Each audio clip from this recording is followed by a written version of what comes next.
किसी कविता लेकर आप सभी के समक्ष उपस्थित हुआ हूँ। कविता उस व्यक्तित्व के ऊपर है जिनकी जीत पर हम एक त्योहार मनाते हैं। जी हाँ, मैं बात कर रहा हूँ मर्यादा पुरुषोत्तम श्री राम के बारे में। इस कविता की पहली जो लाइन है वो आपके अंदर एक ऊर्जा का संचार करेगी। तो कविता शुरू करता हूँ कि राम हमारे ऊर्जा है, नवजीवन की परिभाषा है। राम हमारे अंधकार में भी प्रकाश की आशा है। राम हमारे आदर्शों के सर्वोत्तम आधार है। राम हमारे जल थल नभ है। राम सकल संसार है और बुद्धि पार ब्रह्मा है, जिनके वेद कंठ की वाणी है, जिनके केवल एक झलक से तर जाते सब प्राणी है। सूर्य चंद्रमा नेत्र है, जिनके ब्रह्म लोक निज मस्तक है। चरण भाग पाताल लोक में जाकर देता दस्तक है, और जिनकी भृगुटी की गति से ही काल नियति गति पाता है। जिनके केवल एक रूप में यह ब्रह्मांड समाता है।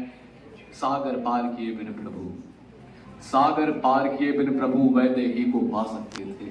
सागर पार किए बिन प्रभु वैदेही को पा सकते थे। राम भक्त हनुमत इसी को लंका से ला सकते थे, लेकिन प्रभु ने कदम कदम पर सही गलत का ध्यान रखा। अनगिन कष्ट उठाए फिर भी मर्यादा का मान रखा।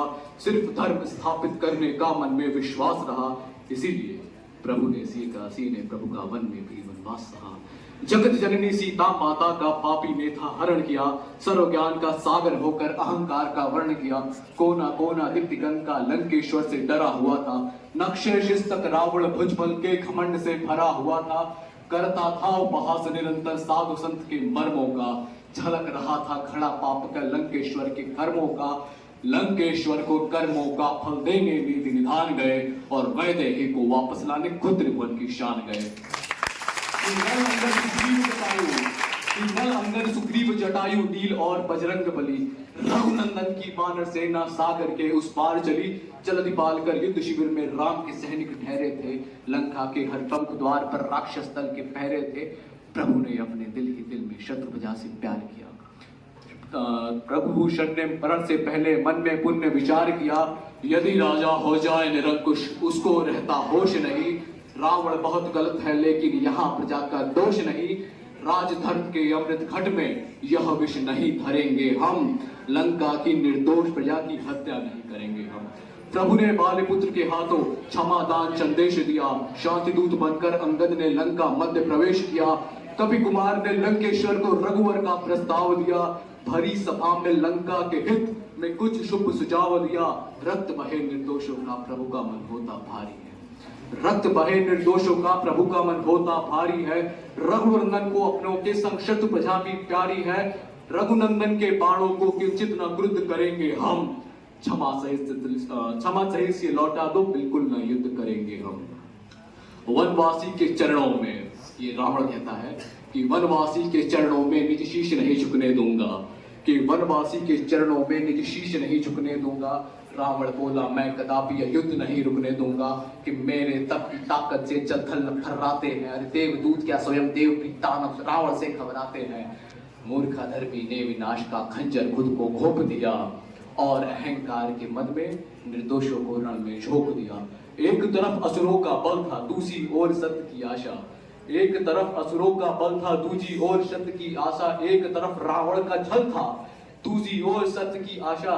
एक तरफ भगवा ध्वज थामे सेना थी रघुराई की। एक तरफ भगवा ध्वज थामे सेना थी रघुराई की, और दूसरी ओर खड़ी थी केवल भीड़ बुलाई की। बजा बिगुल फिर शंखध्वनि से, बजा बिगुल फिर शंखध्वनि से। क्रोध की ज्वाला फूट पड़ी। विद्युत करते वानर देना दैत्य दलों पर टूट पड़ी। हर हर हर हर महादेव की नभ तक कुंजित नारे थे। वैरी दल के आंखों के आगे ही दिन में तारे थे। गूंज उठी थी दशो दिशाएं शस्त्रों की टंकारों से। कोई असुर तीर से मरता, कोई खड़क के वारों से। ध्वनिगत से तलवारें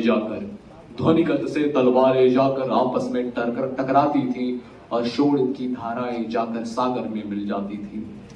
कि वर्ण कर चुके प्रमुख वीर जब युद्ध में सारे, वर्ण कर चुके युद्ध में जब प्रमुख वीर जब सारे। रावण पहुंचा सोने का रथ लेकर सिंधु किनारे। दहक रही थी अग्नि हृदय में रावण के प्रतिशोध की। कि दहक रही थी अग्नि हृदय में रावण के प्रतिशोध की। टूट चुकी थी सब सीमाएं लंकेश्वर की क्रोध की। कि निज करतल पर पर्वत लेकर दशकंधर चल सकता है। लंकेश्वर की क्रोध ज्वाल से जल थल नभ थर सकता है। सम्मुख आओ राम, तुम्हें मैं अपना शौर्य दिखाऊंगा। वानर सेना के लहू से अपनी प्यास बुझाऊंगा। रावण का प्रस्ताव राम ने हंसकर के स्वीकार किया। शांत भाव में ओज भरा फिर शब्दों का प्रतिकार किया। जीत सत्य की हो असत्य पर सत्य पुनः सत्यापित होगा। जीत सत्य की हो असत्य पर सत्य पुनः सत्यापित होगा। तीनों लोकों के कण कण में पूर्ण धर्म स्थापित होगा। राक्षस कुल की परछाई भी समर भूमि में खोएगी। शांत पूरी लंका शांत दीप प्रज्वलन हेतु भी रोएगी। जय हिंद, जय भारत।